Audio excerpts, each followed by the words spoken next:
There was a drop of comfort, at least, in this intelligence. The honest man could contain himself no longer. He caught his daughter and her child in his arms. "I am your father," cried he. "Young Rip Van Winkle once, old Rip Van Winkle now. Does nobody know poor Rip Van Winkle?" All stood amazed until an old woman tottering out from among the crowd put her hand to her brow and, peering under it in his face for a moment, exclaimed, "Sure enough, it is Rip Van Winkle, it is himself. Welcome home again, old neighbor. Why, where have you been these 20 long years?" Rip's story was soon told, for the whole 20 years had been to him but as one night. The neighbors stared when they heard it. Some were seen to wink at each other and put their tongues in their cheeks, and the self-important man in the cocked hat, who, when the alarm was over, had returned to the field, screwed down the corners of his mouth and shook his head, upon which there was a general shaking of the head throughout the assemblage. It was determined, however, to take the opinion of old Peter Vanderdonk, who was seen slowly advancing up the road. He was a descendant of the historian of that name, who wrote one of the earliest accounts of the province. Peter was the most ancient inhabitant of the village, and well versed in all the wonderful events and traditions of the neighborhood. He recollected Rip at once, and corroborated his story in the most satisfactory manner.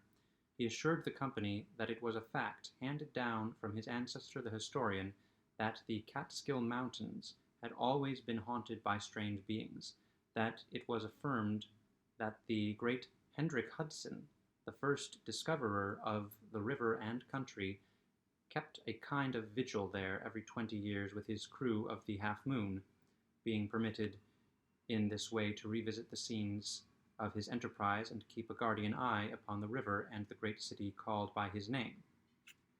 That his father had once seen them in their old Dutch dresses playing at ninepins in a hollow of the mountain, and that he himself had heard, one summer afternoon, the sound of their balls, like distant peals of thunder. To make a long story short, the company broke up and returned to the more important concerns of the election. Rip's daughter took him home to live with her. She had a snug, well-furnished house, and a stout, cheery farmer for a husband, whom Rip recollected for one of the urchins that used to climb upon his back. As to Rip's son and heir, who was the ditto of himself, seen leaning against the tree, he was employed to work on the farm, but evinced a hereditary disposition to attend to anything else but his business.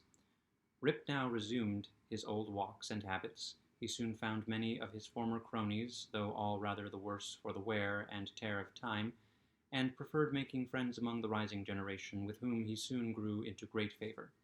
Having nothing to do at home, and being arrived at that happy age when a man can be idle with impunity, he took his place once more on the bench at the inn door, and was reverenced as one of the patriarchs of the village, and a chronicle of the old times before the war.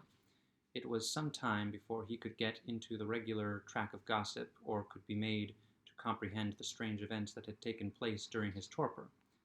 How that there had been a revolutionary war, that the country had thrown off the yoke of old England, and that instead of being a subject of His Majesty George III, he was now a free citizen of the United States. Rip, in fact, was no politician.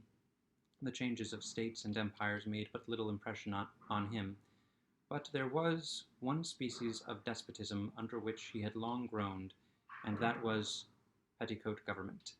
Happily, that was at an end. He had got his neck out of the yoke of matrimony, and could go in and out whenever he pleased, without dreading the tyranny of Dame Van Winkle.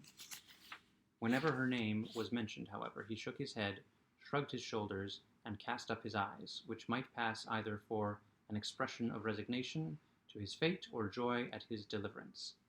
He used to tell his story to every stranger that arrived at Mr. Doolittle's hotel. He was observed at first to vary on some points every time he told it, which was, doubtless, owing to his having so recently awaked. It at last settled down precisely to the tale I have related, and not a man, woman, or child in the neighborhood but knew it by heart. Some always pretended to doubt the reality of it, and insisted that Rip had been out of his head, and that this was one point on which he always remained flighty.